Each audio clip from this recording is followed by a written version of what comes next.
All right, welcome in Last Call NFL edition here on this Sunday now, week 3 of the season. We got a lot to get to here today. Gianni the Greek will be by here. We got ourselves a little gold and the latest information on what's being moved and where. And of course, the Lawrence Presman will be in here a little bit later answering any of the individual questions you guys may have on games. But first, like we do each and every week, we want to bring in our good friends over from the Risk Room at the WestGate, the one and only WestGate's Superbook. Chase Michaelson in the house, ready to roll here on this week 3, Chase. And got to tell you, man, I'm excited. Some of these line moves this week have been a little bit head scratching. What about this morning? What have you seen come rolling in? Anything of note? Well, we've had sharp groups on both sides of this Carolina Raider game. You know, nothing warms the heart of a better like watching the Panthers play football, preferably against the Raiders. That's one for the diehards for sure. So we've seen people on both sides of that. We've seen people laying the Colts -1.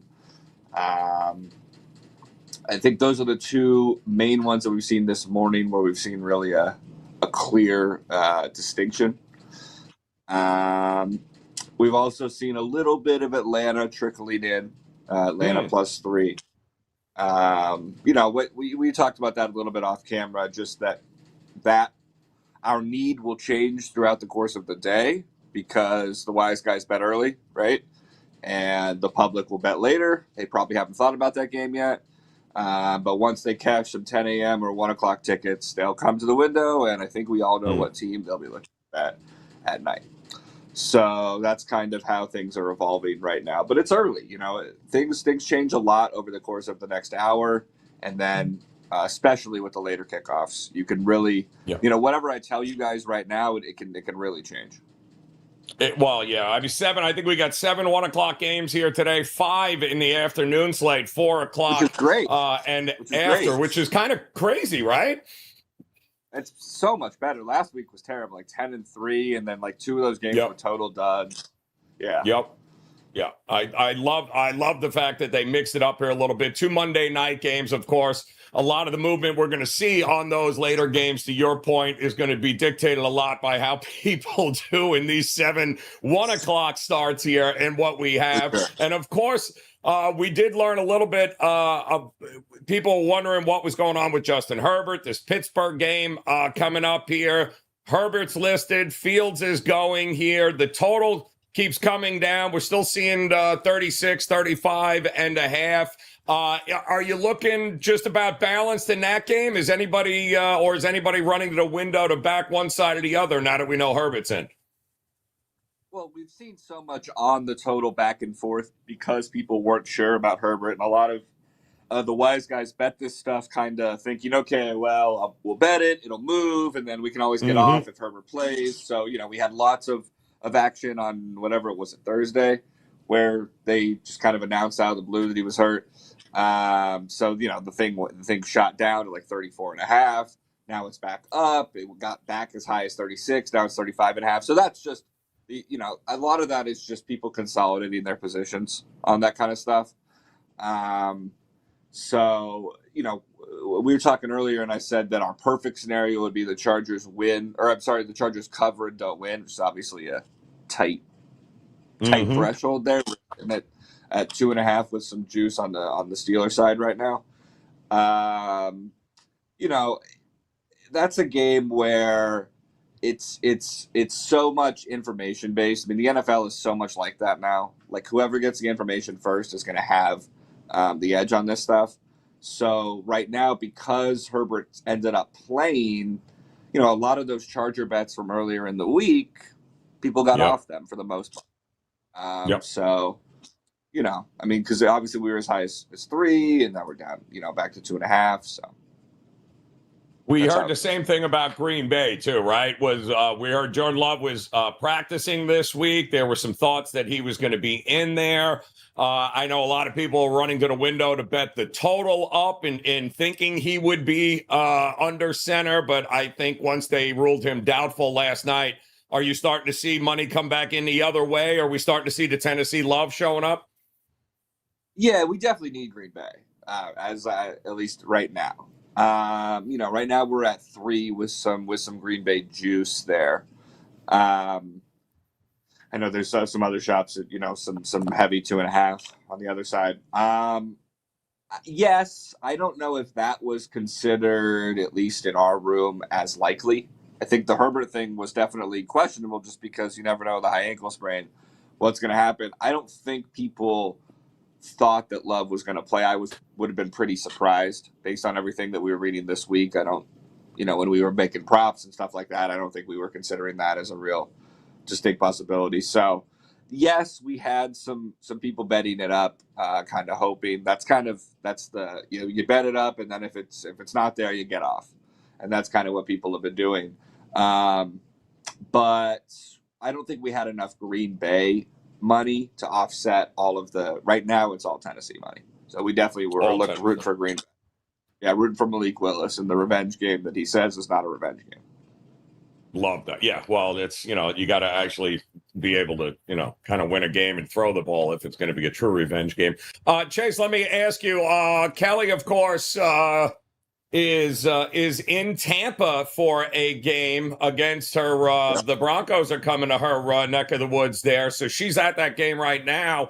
And are you shocked here? Because I'm seeing Denver money come rolling in here. Have you seen a steady flow of that, or are you expecting maybe a little bit more Tampa Bay money to come in at some point? We'll get more Tampa money. We got a little Denver money. I thought it was funny that we got Denver money as soon as they announced that they're planning to run the ball more. And like de-emphasize Bo Nix. So I enjoyed that. They'll bet anything. The information, any information, will get people to bet one way or the other. So we have a little Bronco money. We don't have a big decision on that yet. But I'm sure that'll evolve over the course of the next hour. But right now, I would say, in a perfect world, we just say Denver wins to knock out any parlays right now. But again, that could change. How about not a big decision right now? How about the teaser market this week? There were a few games. A lot of guys I know were running to the window early with some key numbers. Most still seem to be in range here. I know we're stars 1.5s and 2s still available in the marketplace here. Have you seen maybe a bigger influx in any sort of teaser opportunities this week coming in? Yeah, it's what we were talking about earlier a little bit. Some Charger, some whichever side you enjoy, of that Bears Colts game, depending upon when you got it. The Vikings for those who are hard. That's a game that's 2-0 teams, right? I mean, I don't think people expected that. We don't really have a huge decision on the straight bets on that yet, but we could use Minnesota for the parlays, but I'm sure that would also up the teasers. So we'll see how that kind of evolves. I don't know if people are really looking at it that way with Dallas as much. That's again, that's something that we'll see probably later because of late kickoff. You'll see the teasers more on that, especially with more late kickoffs today. People will bet maybe just 10 a.m. games, and then they'll wait, and then they'll come back, cash some tickets, and just bet everything for the late games. That's generally what we see when there's a larger 1 o'clock, 1:25 slate. Yeah, well, absolutely. Because again, 5 games here at 4 o'clock or later. 7 is getting ready at the 1 o'clock time frame. And the question we always want to know here, Chase, at this point, because we were on last week, plumbing problems aside here, but you talked about a couple of those games you needed. You needed the Raiders outright. The books needed the Raiders. You needed everything you needed last week came through, and the public is scratching their head going, what in the hell was that? So who are some of the teams that you guys need today? No kidding. It was great. Well, it's funny because right now we need the Seahawks, which is a favorite. And that's a Wow. combination of just sharp money on the Dolphins. And then also, I don't know how comfortable the public is laying points with the Seahawks. We'll see. It's obviously Skylar Thompson, which is a little different than if the Dolphins had full go with their offense. But right now, we need the Seahawks. Again, that could evolve. In the late window, we'll need the Cardinals. We'll likely be rooting for the Rams as well. Because in a game where everyone is hurt, I guess people will just kind of lean towards the 49ers because they obviously have the track record. So I think those are some of our needs right now. I'm trying to think if there's anything else that stands out. The Packers. Yeah, we mentioned that earlier. The Packers. Yeah. Like to see the Packers win that game for sure. Yep, Packers are going to be a big need here. But again, it's so interesting the way the schedule here is today, Chase. So what you need right now may very well change quickly as we get a little bit closer to that 3:30, 4 o'clock time frame here. Just out of curiosity, what are you starting to see? What Kansas City here on the Sunday night game? Obviously, that the amount of money and bets that are going to come in on that a little bit later are going to be off the top here. But the hook was available for most of the week here. Then we started to see threes popping up. Where are you with Kansas City here tonight and Atlanta? Yeah, so like the wise guys bet earlier. So we saw people snapping up the better numbers with Atlanta. So now we're down to 3. So right now, if the game kicked off in 2 minutes, we would say we need Kansas City. But that will change, right? Because any large straight bets on that game from the public will probably come in closer to game time. You also can't see with the software exactly where the parlay liability is until the other sides win, right? So we'll know by the time that game kicks off for how much we need Atlanta for, but we'd be pretty surprised if we didn't need Atlanta, just because everything's going to be tied to Kansas City that's still alive. And of course, I'm sure we'll have some big public play on Kansas City kind of at the buzzer. That's what we expect. That's what we get every week with Kansas City. Like last week, they didn't cover, but they won, which was actually ideal. We could have used Cincinnati to win the game.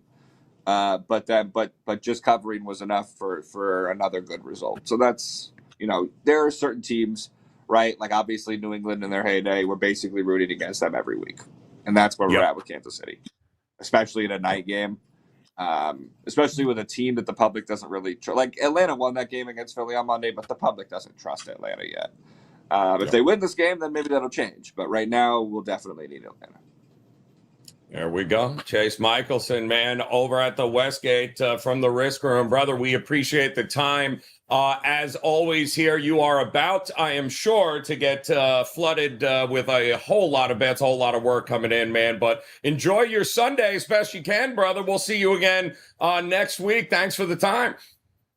Thank you. Any floods that are bets only and nothing else is good. Is good. Let's keep it rolling. That's it, man. Chase Michaelson over at the WestGate. We appreciate you guys. Appreciate you logging in here today, hanging with us live here on WagerTalk's Last Call. Joe Raineri in for Kelly in Vegas. Kelly and Stewart, who is at the Tampa Bay Bucks and Denver game here today. Make sure you guys are checking her out on her X page there. She'll be streaming live and posting a whole lot of stuff with our good friend Jeff Petch. But here, we've got nothing but gold to talk about because our man, Gianni the Greek, ready to roll, no doubts, has been a little bit big. You're working harder than a one-legged man in an ass-kicking contest. Gianni, what is going on here, brother? What do you got today? Indeed. I just jumped over from the steam room. In fact, I'm going to share as much as I can actionable info. Let me give you some team totals that we fired on because these have done really good. 2 game team totals. We went over 16.5 in the Chargers, over 16.5 team total for the Chargers, and under 23.5 team total for the Eagles. Under 23.5 team total for the Eagles. First half team totals really quick. Saints under 13 first half team total. Tampa under 13 first half team total. Green Bay under 10 first half team total. Tennessee under 10 first half team total, and Seattle under 13 first half team total. Those are some of those team totals that we've done very well with. Real quickly, I'll go over some of these sides that are sharp. There's a lot of two-way action. Tells you how tight these NFL lines have been. Two-way action on the Chargers Steelers, but the over did get some steam when it dropped down to 34.5, 35. Bears Colts, same thing. Two-way sharp action there. Texans Vikings, two-way sharp action there. Browns getting steam, but at 7, you're getting some take back on the Giants. Eagles, Saints, same thing. The under is what is sharp. They're taking the 3 on the Eagles. They're laying the 2.5 on the Saints. That's pretty much what's been happening since this line opened on Monday night, and the line kept climbing up throughout Monday Night Football as the Eagles lost the way they lost. Broncos plus the 7 over Tampa Bay, and also over getting some steam there. Don't forget that Chargers-Steeler over, that is the lowest total of the NFL season, and it's starting to trickle up a little bit. Drop down to the Panthers-Raiders, no surprise. Panthers getting money. They've looked as horrific as you can. Continue to get downgraded on most power ratings, but still think they're being a little bit undervalued this early on in the season. Dolphins and Seattle, steam on the Dolphins. That was an overreaction based on the look ahead and the injury. Over Lions, Cardinals, Public, and the Wise Guys both on the over. Wise Guys did take the Ravens over the Cowboys. Looks like the Public's coming in on the Ravens as well. So the books are definitely going to be Cowboys backers come this afternoon. Sharp money on the 49ers after early money on the Rams. And that's pretty much it. Again, a lot of two-way action in the NFL shows you just how tight these lines are. When they start moving in one direction, they'll come back the other way. So, yeah, a lot already in week 3, Joe. I got to ask you, we ask every week, here we are week 3. There were a lot of teaser numbers available. Yes, what sir. have you seen action-wise thus far in the teaser market through the first? I mean, here we are in week 3. Are you starting to see more volume in the teaser market with these numbers? Great question. Thank you for asking that. Last week, there were 5 teams you could have teased with the Wong. They went 3-2. So there were 22 team combinations when you have 5 teams. 10 of them won, 10 of them lost. So you lost a little vig, even though they went 3-2. That's the key to Wong teasers. You got to play them all because you know what your edge is. Whether if you're laying 110, you got about a 4 to 5% edge. If you're laying 120, you got about a 2.5% edge. That edge will materialize, but you got to bet them all. There's 4 teams on Sunday that fall under the Wong teaser. It's Chargers at plus 2.5. It's Bears at plus 1.5. It's the Vikings as plus 1.5 or 2.5, and it's the Eagles at plus 2.5. So that's 4 teams that we're simply teasing because of the number. No one cares who's going to win or lose. We're simply taking advantage of going through 3, 4, 6, and 7. And that is what gives us the advantage. So when there's 4 teams you could tease, that means there's 6 teaser combinations. So you could play 6 teasers with those 4 teams. That's how I do it. And like I said, if you do it week by week by week, when the dust settles, you will be profitable because the edge is there as long as you're not laying more than 120 juice on a 6-point teaser. Are you seeing is there any one particular game that you've seen people just bypass and stay away, wanted nothing to do with it? It felt like the Rams and 49ers. I'm kind of shocked you said you started to see some 49ers steam come in because, I mean, with all the injuries, I'm shocked anybody's even looking at that game. Yeah, believe it or not, it's that is one of the lower bet games, but so far it's that Miami-Seattle that isn't attracting any money at all. I've looked at back ends of books that have like most recreational bettors, and that's the least bet game. From sharp bettors, there's not much of an opinion on that one when it comes to the Miami Dolphins and the Seahawks. And I think it's the look ahead. I mean, you got to remember, it's an overreaction.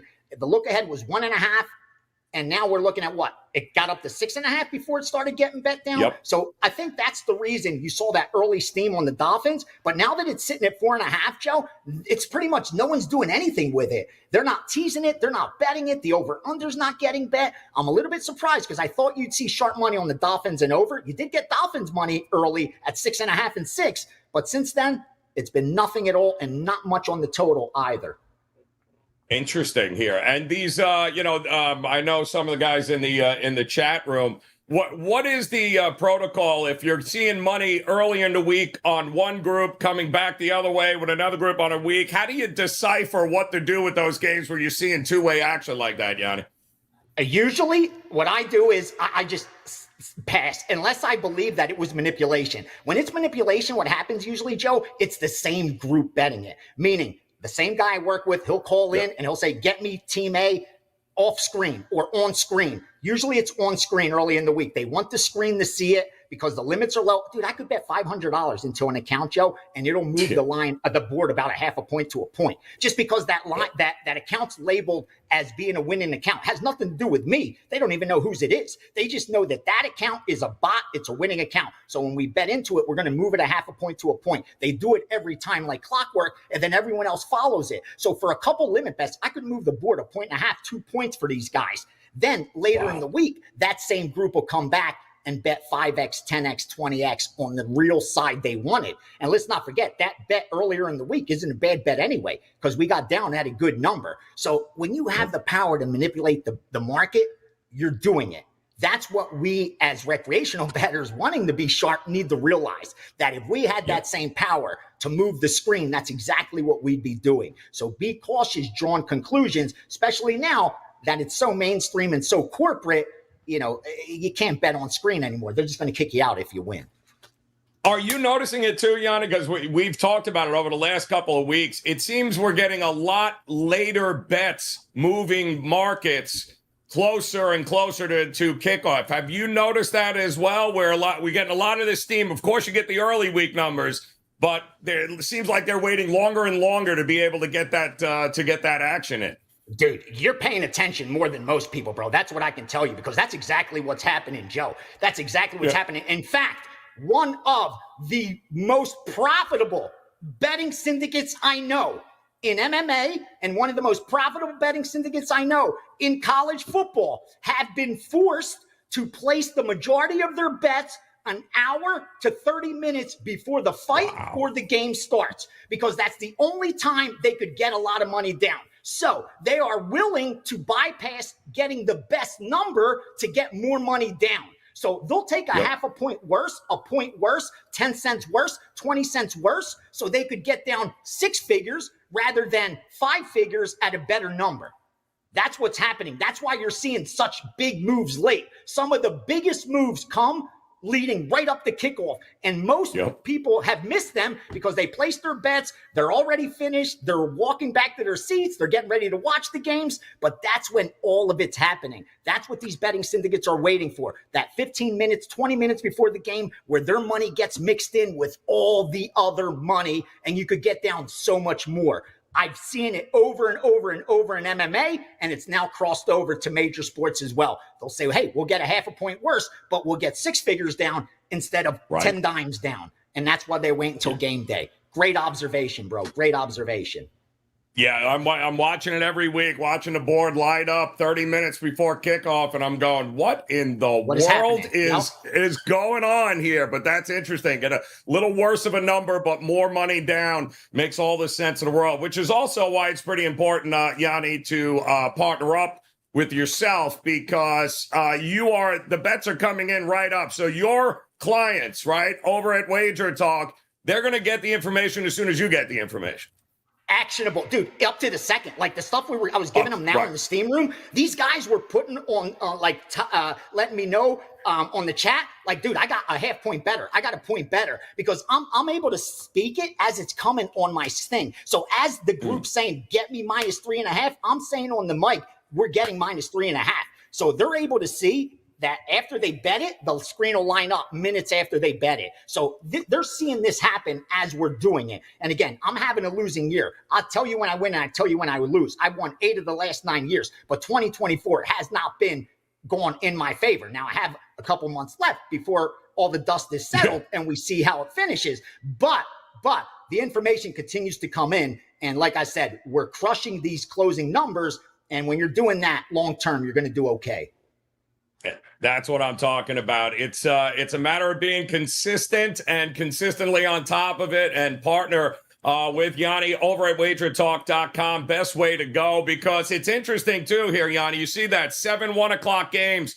We got 5 4 o'clock or later games, which means the day is not even close to being to getting started, because what happens in those first 7, I would imagine you're going to be pretty busy come 3:30, 4 o'clock today.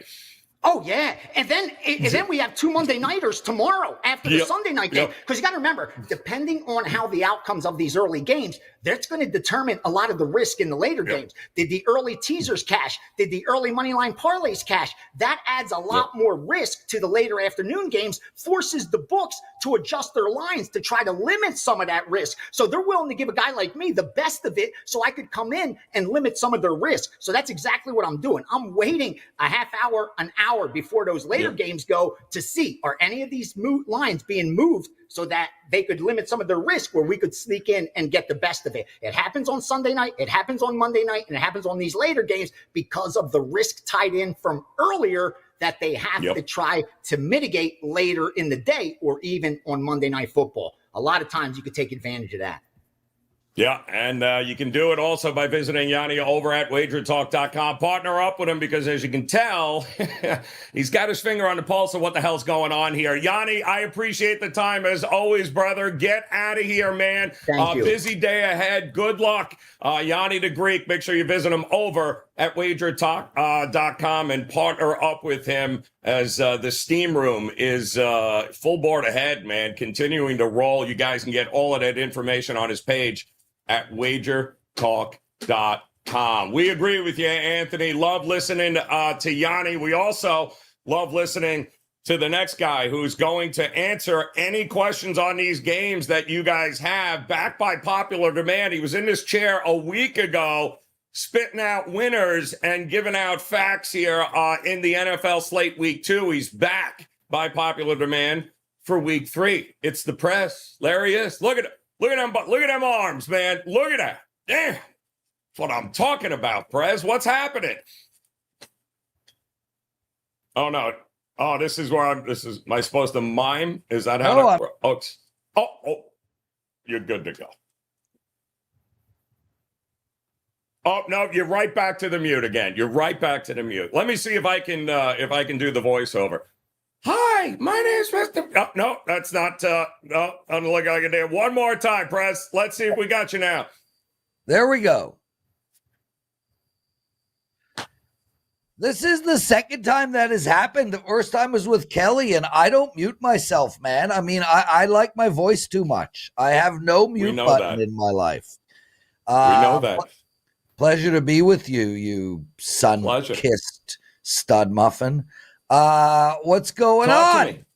Talk to me. What do you got? We got 7 1 o'clock games coming up. How many are you invested in, and what are the games you're looking at here today? Okay, well, I'm invested in the Chargers and the Pittsburgh game. I'm invested in the Chicago-Indianapolis game. I'm invested in the New Orleans game. That's really all of where my actual bets go. I mean, look, I do make some money line parlays along the way. I do play a bunch of the Wong teasers. But as far as, what will be on the main television in the house today, and I will have 3 TVs going, I think the Chargers-Pittsburgh will probably be the number 1 television set. The smaller TV will be Chicago-Indianapolis, and then the computer screen will be the New Orleans Saints-Philadelphia game. So that's where I'm at. But obviously, I've handicapped every single game on the board.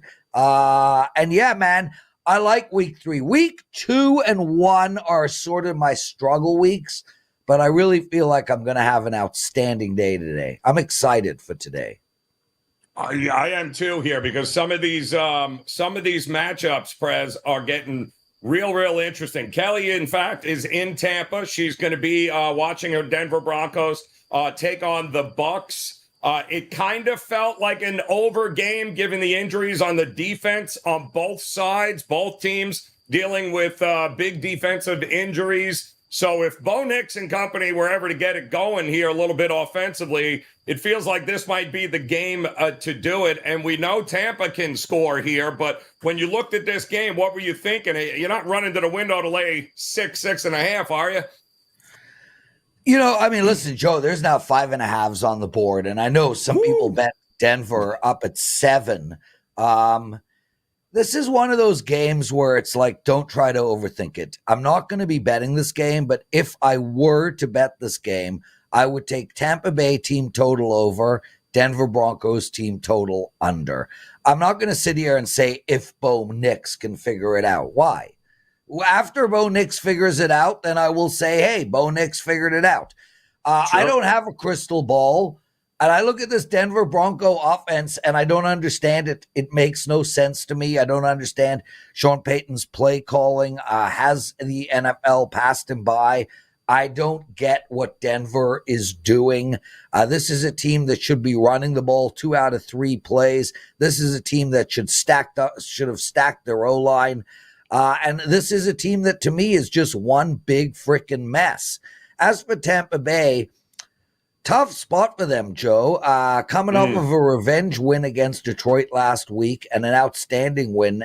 They've played, and this is a similar situation that Kansas City finds themselves in. This is a Tampa Bay team that played a division game, then they played a revenge playoff loss, and now they play nobody from across the conference. So I wouldn't bet Tampa, and I wouldn't bet Denver. I don't like the over because Tampa Bay is going to play to the over and Denver is going to play to the under. I don't like the under because Denver is going to play to the under all year. So if I had to bet it, I would play right into their identities, which is Tampa over, Denver under. What did you do, if anything, Prez, when you looked at the Green Bay Tennessee game? Tennessee, a team that it should have at least one win, if not 2. And a lot of people feel that. Jordan Love out, so Malik Willis in. The Packers, we know they're not going to throw the ball, and yet Indy couldn't stop them last week, knowing the run was coming. What do we think happens here? Tennessee's defense is much, much better than Indy's was. Do you think this has got Tennessee written all over it, or an under? What were you thinking? So, Joe, and this trend sort of works across all sports. Your superstar or your quarterback or the most important player in your team, your goaltender in hockey, whatever it may be, Connor McDavid, if they go out, they're injured, first game without them, that team is a bet on team. And we saw that with Green Bay week. No Jordan Love. They came out. They changed their game plan. They ran the ball down Indianapolis' throat. I liked Green Bay last week, and they covered. Conversely, they're a bet against team in week 2 or game 2 if you're looking at other sports. This Green Bay Packers team is in a bad spot right now, and Tennessee has got to be hurting. And we're not going to sit here. And I've listened to all the pundits, and Kelly and Murray were talking about it on their show. Will Levis this, Will Levis that. Guys, people have brain cramps. This happens. I mean, we could easily go back and find 2 bad games that Tom Brady had in a row, or Joe Montana, or et cetera, et cetera. Not comparing Will Levis to any of those guys, but we got to look past the Will Levis brain cramps. This Tennessee team could easily be 2-0, and I think they get their act together in this game. If you can get minus 150, Joe, I would prefer you bet this on the money line than at a -3. And just to mention, that -3 is an interesting number because against the money line, it's like, where do you stop? So Detroit, for instance, is playing Arizona. You can get -3 for Detroit, or you can get minus 150. Minus 150 is a better bet mathematically than -3. However, minus 165 is not. So if you're going to get minus 150 or minus 155, I prefer the money line. Anything at minus 160 or up, I prefer the spread. I like Tennessee here. Liking Tennessee to get it done. I'm starting to see there are some questions, Prez. I don't know if you mentioned Dallas, Baltimore. In this game coming up, 2 teams that, Baltimore can't start 0-3 here. I don't know how much stock you put into teams knowing desperate week 3. I hate to say must win in week 3, Prez, but the numbers don't lie. you lose, you start 0-3, the chance of your postseason is kind of that this is it. So this seems like a really tough spot for Baltimore here. Or is it a shootout? I don't know. Which way would you lean in this one? Well, yes. Firstly, I lean on it being a total shootout, especially on that fast track in Dallas. But Joe, let's be careful here with this must-win nonsense. If Baltimore finds themselves in must-win mode on week 3, clearly week 1 and 2 didn't work out well for them. And maybe early on in the season, maybe we have overrated this Baltimore team to begin with. Let's take a look at their defense. This defense is not playing well. Their secondary is not great. They lost some crucial players from last year's defense. They're not really pressuring the quarterback that well. And when you look at the offense, one thing we know about Lamar Jackson is when he is on, he is absolutely freaking lights out. He never sends a memo to any of us letting us know when he's going to be on. He is an inconsistent player, and even in a must-win scenario, that doesn't mean he's all of a sudden going to be consistently great. I look at this Dallas team, and I'm like, okay, guys, you're 16-1 in your last 17 games at home in the regular season. 16-1. You're coming off an absolutely humiliating loss at home where both your defense played bad and your offense played bad. I think Dallas wins this game outright here, Joe. I don't understand why everybody is so high on the Baltimore Ravens as opposed to the Dallas Cowboys. If Dallas won last week against New Orleans and the line was Baltimore -1, I would lean more towards Baltimore. But you got one of the best home field teams in the league coming off of a humiliating disaster loss. And I look at this game and I say to myself, who's got the better D? Maybe Baltimore if you're looking from last year. But hey, Dallas was a top 5 D unit last year. They played awesome against Cleveland, and they just lost their way quickly against New Orleans. If you look at the offense, I don't think they really compare. I look at this Dallas offense, and I think when all said and done, they're going to be the best offensive unit in all of football. I just don't understand why Dallas, with a 16-1 record at home in their last 17 regular season games, find themselves as a dog. I'm going to take advantage of that. I actually prefer Dallas than Baltimore. But with that said, Joe, I think this game's going to be the highest scoring game of the day. I think we're going to get into the 60s.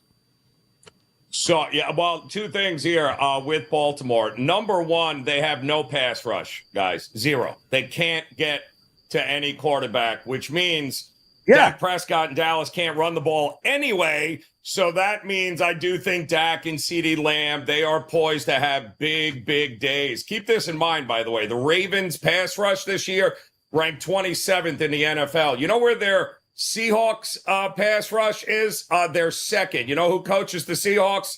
Yeah, the former defensive coordinator at the Baltimore Ravens a year ago. So I don't think that's by accident, Press. Yeah. No, and I'm with you, Joe. I think this Baltimore defense is overrated. Yep, I agree 100% with you there. It's a different time. Yes, Prez, I think you said he is invested in the Colts Bears side. Looking at the under in that, I saw that video this week, Prez. Well done, and you guys can check it out as well. Just check out the comments below. Prez, at your page right now here, before we get to kickoff here, T-minus 20 minutes or so, what do you got that folks can head over there and hop on board and partner with you on? Joe, I got 7 bets for my clients today, and I do want to say that there could still be a late bet coming in. Man, I am waiting and waiting for this Detroit-Arizona total to go to 51. It doesn't seem like it will. At 51.5, I'm going to lay off this game. If this Detroit-Arizona game goes to 51, I will release it as a client play to the over. And people are like, it's a half a point. Like, why would you not be on it at 51.5 and be on it at 51? Man, 51 is a big number in totals. 20 or 24 gets you to 51, but it loses on 51.5. So I am hoping we see a little buyback on the under in that Detroit game so we can come in on the over, but it's unlikely, Joe. It looks like it's going up in the other direction. There are a couple of 52s on the board. So I have a 7-pack for my clients going, including 2 in the late group, 1 in the night game. And I'm excited about today. I actually think I'm going to have a breakout day today. So feel free to join me over at WagerTalk.com. It's a privilege to provide you guys with my picks. Outstanding stuff. I would also highly encourage you guys, if you don't know or have not seen it, the daily presidential address weekly, in fact, gets released on Tuesdays. A lot of great information about the early lines, the early looks that Prez gives out there. Absolutely is one of those videos we have at Wager Talk that can help you guys make some early decisions about what you're looking at there. Some great stuff and some games coming up later. Again, 5 in the afternoon slate here. Not just, it's not all front loaded today. 7, 1 o'clock starts, 5, 4 o'clock starts, 2 Monday night games, Prez, and again, Monday night games, not a part of your card, I would imagine today, but may very well again tomorrow if you're gonna jump in. Both tough games, Joe. I do have Cincinnati and a couple of Wong teasers, but man, those tomorrow night games are both tough games. Yep. Real quick, Joe, I just did see some questions on the board. I'll answer both of them in 2 seconds. Shoot. Chicago and Indianapolis, you guys know I like the under. As for the side, I would prefer Indianapolis. A real quick math lesson to all of you guys. Anytime the line is -2, take it on the money line. You have a -1.5 for Indianapolis. I like them on the money line. And as for Houston and Minnesota, who the hell in their right mind would bet this game, Joe? Well, it's like hello. There's a couple of games today I would try to run as far away from, including, let's face it here, are you running to lay a touchdown with the Browns, Press? I would prefer the Giants at 7. So, I sit here and I'm telling you flat out, guys, like you want to take a flyer, the Giants on the money line. And I'll handicap this in 1 second. The Dallas Cowboys bought the backfield of the Cleveland Browns last week, 2 weeks ago. They then rented it out to Jacksonville, who obviously didn't show up and ended up paying rent for a place that remained empty. And now they've rented it out to the New York Giants. And I think the New York Giants are going to live, eat, and sleep in Cleveland's backfield. I also don't think this Cleveland Browns defense is as good as everybody thinks. We do have injuries up and down the Cleveland defensive lineup. If Miles plays, if TJ plays, they're both injured. And Deshaun Watson is a garbage quarterback. I'm not -6.5 for the Browns. Who in their right mind would bet that? Yeah. Not me. I wouldn't go anywhere near it here. But like Prez said, 7 games he does like and invested in here. At least 7 bets within those games are coming your way by visiting them over at WT.buzz/LP. That is the way you go get it. Prez, another outstanding job here, my friend. Week 3 of the NFL is upon us here. T-minus about 17, 18 minutes before the opening kick. Enjoy your day, Prez. We appreciate the time as always. And judging by the comments and what we're seeing here, you'll probably be back again next week. So always Joe, a pleasure, my man. Joe, I'm good to go. John Finley, any sandwich advice? John, I'm having a Montreal bagel today, Yes. 2 of them with cream Yes. cheese, tomato, cucumber, red onion, a little bit of salt and pepper. The bagels will be toasted. Much appreciate that question. You know how much I love food. I'm also spending the entire second group of games from 4:15 onwards on the Peloton. I'm going to try to ride close to 75 kilometers today, Joe. So I'm going to give it about a 3-hour ride today. Wow. That sounds a lot like work. Prez, get out of here. Outstanding stuff here, my man. Always a pleasure. Want to thank Gianni the Greek, Chase Michaelson over at the WestGate. But most importantly, John Findlay, you and I are going to have a talk about asking the Prez that sandwich question, my friend. You know better than that here. But all the best here, guys. We appreciate the time as always. Make sure you give us that thumbs up if you can. Every Saturday and Sunday, last call, Saturday college football, Sunday NFL. Hit that little bell in the upper right-hand corner on YouTube. Get notified when we go live. Never miss a very important edition of Last Call. But on behalf of those guys, we appreciate the time as always. Best of luck with the plays here. We'll see you again next week for Last Call. Until then, cash those tickets.